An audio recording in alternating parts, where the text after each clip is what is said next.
Hi everyone, Sherman Chin here, and today I'm going to straight up tell you that I'm not really an Apple fan. I don't like the Apple ecosystem, so it pains me really to tell you that the Snapdragon X Elite actually loses out to the Apple M1, according to this reviewer. And you can see here he actually did real-time testing. His channel is Max Tag, so he did real-time checking. So it's $699. You can get the M1 today on a MacBook Air. That was the original one. That's 4 years ago. And right now, if you compare it to the Snapdragon X Elite 1399 on the Surface Laptop 7, the Apple is obviously a better value, although it's 4 years old, right? So now let's just have a look at where the Snapdragon X Elite actually loses out to the M1. Of course, there are a lot of hardware comparisons as well, but I'm just going to skip to the part where he shows the software comparison. Now we see it here in terms of single core score. The X Elite is 15% faster than the M1, but in multi-core we have a difference of 71%. That is a huge difference in CPU performance. Now the M1 Max were always very snappy, had very good web browsing performance, so I have speedometer 3.0 opened up right here, the newest test, and let's see how these compare. Alright guys, we have our results, and I was not expecting this. We have 28.6 on the M1 Mac compared to 27.6 for the X Elite, meaning that for web applications, as far as snappiness, how quick things load and run on the web, the M1 MacBook Air is actually a little bit faster. And now I have Figma opened up right here, and this... So imagine that if you are using the Snapdragon X Elite for web browsing, it's better just to get Apple M1 MacBook Air, right? Of course, that's not the only reason. Let's skip ahead. Okay. That is a lot weaker, but in this test, the performance is not that different. And now let's compare the graphics. This M1 Air has Apple's weakest Apple Silicon graphics in it. It is the 7-core from the base model, and we have 3D Mark Steel Nomad Lite opened up right here. We are going to run the regular mode just to compare these two systems. Alright guys, we have our scores, and the X Elite did beat out the M1. I have one student who is like 3,500 Okay, count and going to just give me a 41,000 in minute. 1.5 years. For smaller We have 13.3 FPS compared to 14.6. So the difference really is 10%. I was hoping it'd be a bigger difference here because we have a 4-year gap.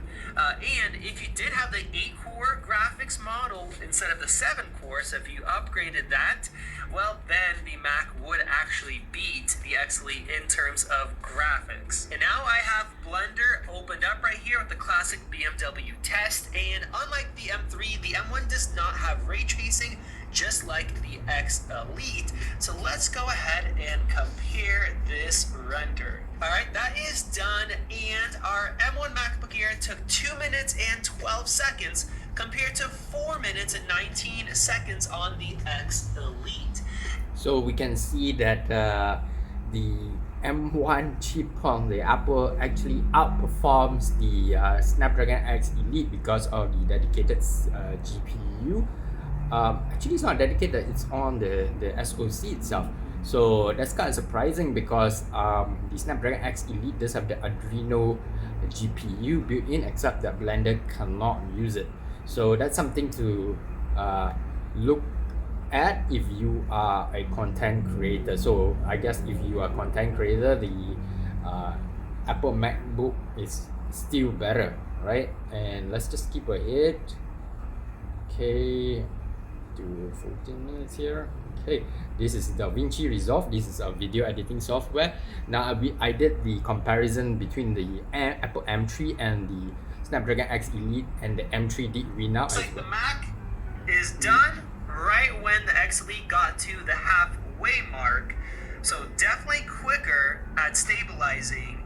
using the graphics compared to the X Elite, which, by the way, this is optimized as far as the program being made for ARM on Windows. And finally, let's go ahead and export this 5-minute project, HEVC to an HEVC clip, and both these do have dedicated encoders and decoders built into the chips. And looking at the top here, we have 27.5, 29 FPS, 30 FPS, compared to 83.5, 85. So the Mac is definitely flying at this. Alright guys, we are done, and here the Mac. So you can see if you're a content creator, definitely, especially if you are doing video editing, then the Apple MacBook Air still wins.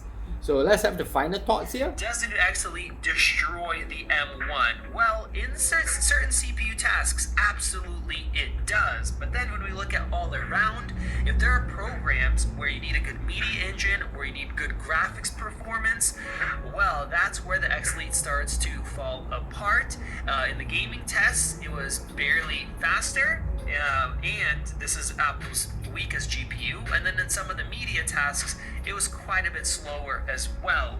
So this Surface Laptop 7 with the X Elite, we really like this computer overall. The display, the speakers, the usability, the fact that you now get great battery life with the Windows system. So if you need a Windows laptop, something thin and light, office tasks that need the CPU snappiness, it does a great job. But if you need good graphics performance, we would not go for that. And for creative purposes, well, even the $699 M1 MacBook Air, I would say, is probably the better choice. There you go. He sums it really well. If you are a content creator, you're a creative person, unless you just want to use a tablet, right? If you use a tablet, then perhaps the new Surface Pro would actually be good. But if not, then the Apple, even the M1 MacBook Air beats the Snapdragon X Elite. Unfortunately, it is what it is. For me personally, I would be waiting for Intel Lunar Lake that's coming out at the end of the year to see how Intel performs against these ARM chips, and I hope the competition has made them more competitive now, and I look forward to that. So if you guys want to hear more about that, please do comment down below, click that notifications bell, subscribe of course, and give me a thumbs up. And before I go, here is the Kaiser Beyond. This is a very fidgety knife that you can use with your display for your AI devices, and this goes for about $100, and you can get 5% off with my discount code ShermanChin, or with that link down below. Thank you so much guys. I will see you in the next one. Take care now. Bye.